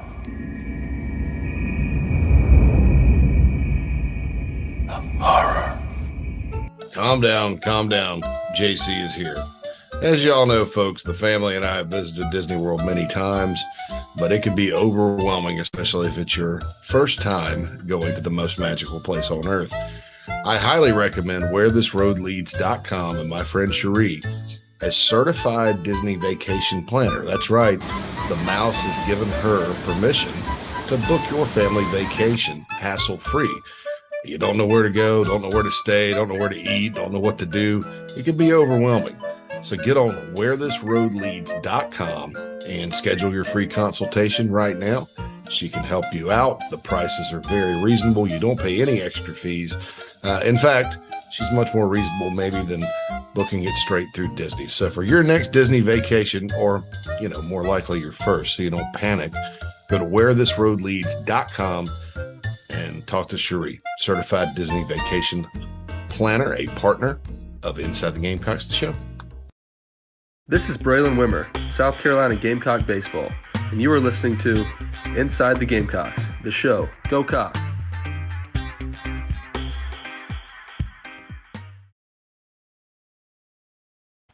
Welcome back, everybody, to Inside the Gamecocks, the show. I almost just removed myself from the studio. That would have been fun for everybody. The security team is kicking you out, Phil. Yeah, that's right. Yeah. It's like a bar in Spartanburg. Somebody's getting, I forgot to say that. And somebody's getting kicked out. Kicked out. Right. Good Lord.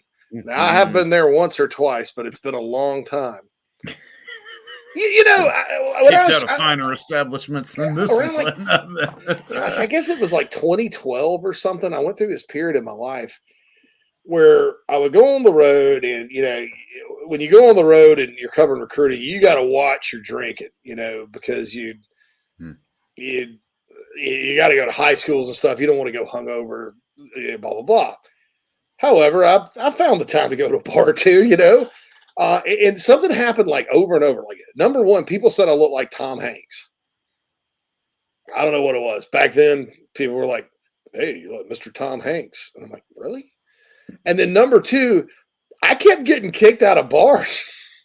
Now, one was in California, so I don't know whether it's – I didn't think it was New Year's Eve. I don't think I'd had too many, but I don't know what happened. It was just like 2 or 3 times Tom Hanks, and you get kicked out of bars. Lord.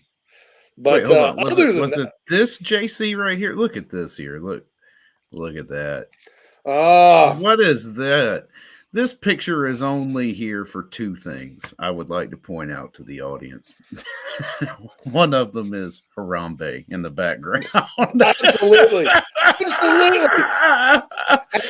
just feel like AFC Championship game. I texted him a picture of Harambe looking over the Cincinnati or the Kansas City Stadium. I'm like, do it for Harambe.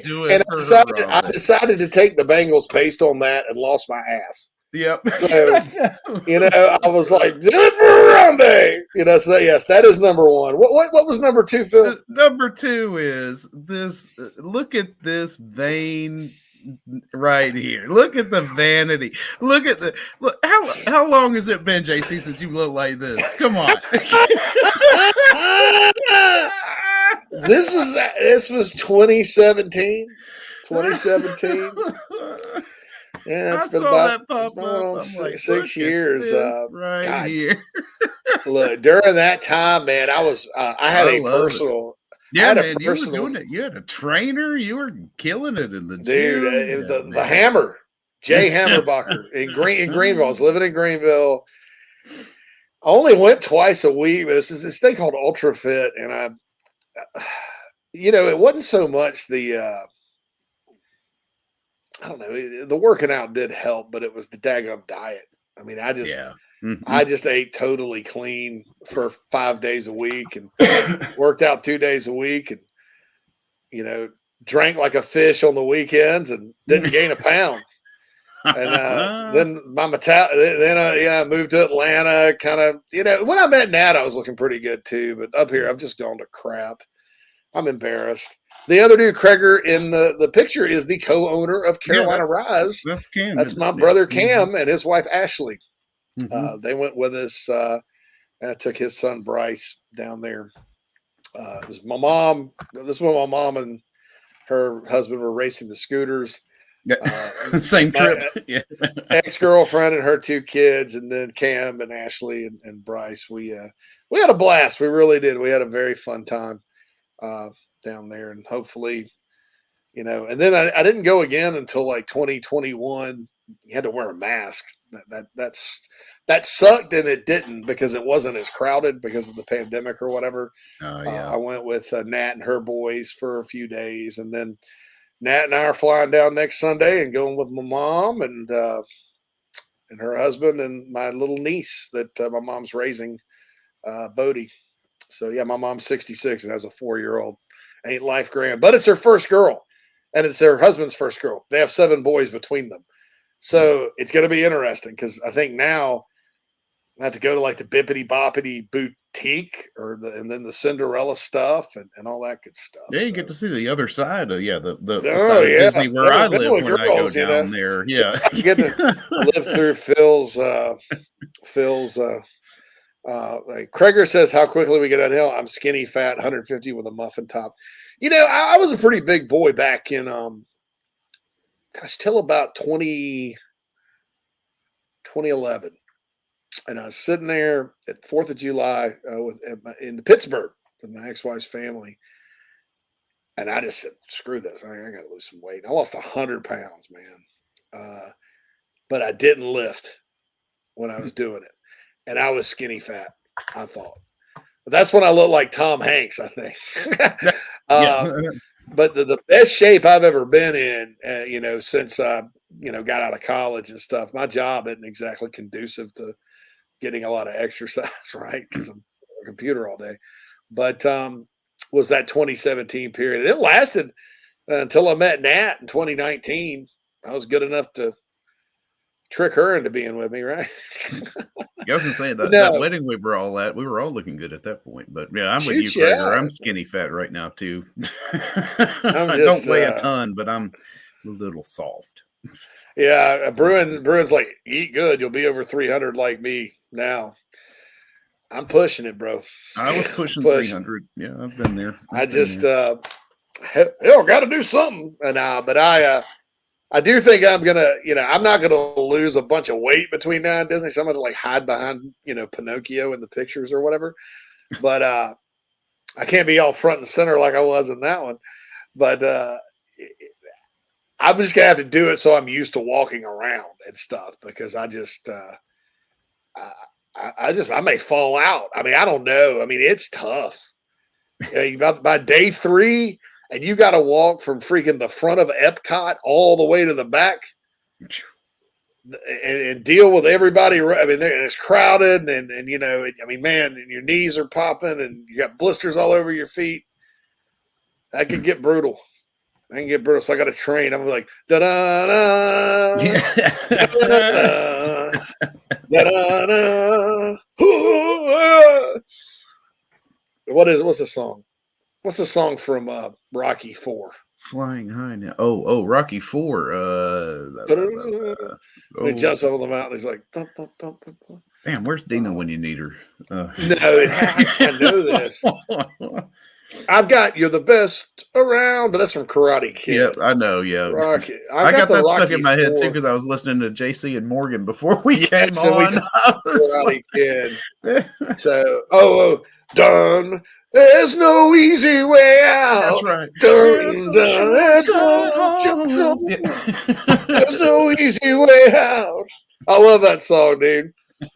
That's a great one. Mm-hmm. Hearts on Fire is pretty good too, and Burning Heart's pretty good too by Survivor. That's and Eye of the Tiger's in that one too. Clemson people, they love to play. Dun, dun, dun. Respect my Rocky. Respect the Rocky. That's Rocky the Rock. That's the Rock Balboa. He's a damn fine American. Don't chisel him. Respect my Rock. You better seen all the Rocky movies or keep your filthy hands off my Rock.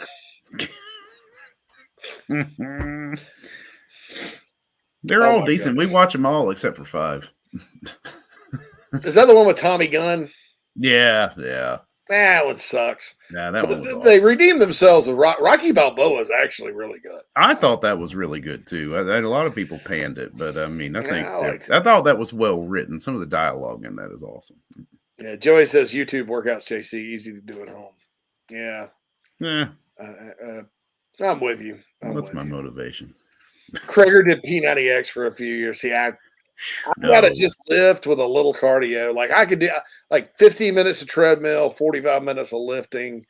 If I don't eat crap, the weight falls off of me. But the important thing with lifting for me is legs. I have to do legs. Because that's what kills the gut, right? You don't realize that, but you can do sit-ups all day long because you got stomach muscles. Otherwise, you'd collapse. But to burn fat, you got to do back and legs because your back and legs have big muscles and all that. VJ says, I predict we see JC starring in a Rocky S fitness commercial coming soon. Haynes said Eye of the Tiger was Rocky 3. It was, but for some reason it's still on the Rocky 4 original motion picture soundtrack. According to Wikipedia. Take it up with them. They have made an appearance there. It wouldn't surprise me. I apologize because I should have known that. That's inexcusable. Yeah, they probably play it at the beginning when they do the recap of the movie previous. That's probably they do. Why it's That's in exactly when they do play That's it. You're right. Thank you, Hayden. Thank you for correcting me. All right, Phil, this has been a good show. Yeah, man. Enjoyed it. Nice Friday. And Quantrell asked, I got to answer him too. Yeah. I have not been to Universal since 1996. Oh, wow. I've been there since you have. We went in. Yeah. I mean, I keep looking at pictures. I really, really want to go. We went down there. Yeah, when the Hard Rock opened and what was Islands of Adventure just opened. Like it was fresh. Yeah. Like paint was new. Yeah, it was fun. They're opening a new amusement park too, but maybe instead of Disney next Orlando vacation, I'll hit up Universal or something. But anyway, our summer vacation this summer's Gatlinburg. We got us a cabin today. Woo! 4th of July. All right, for Phil Mullinax, it's JC Sherbert. JB will be back Monday. I'll be back Monday. Then I'll be gone the next week. First pitch tonight, 7:00. Bethune-Cookman and the Gamecocks. Selection Sunday. I'm assuming the women are Sunday or Monday. I don't know. Yeah, we'll find out who they're playing and all that. But enjoy your weekend, fellas. We're out of here, and ladies.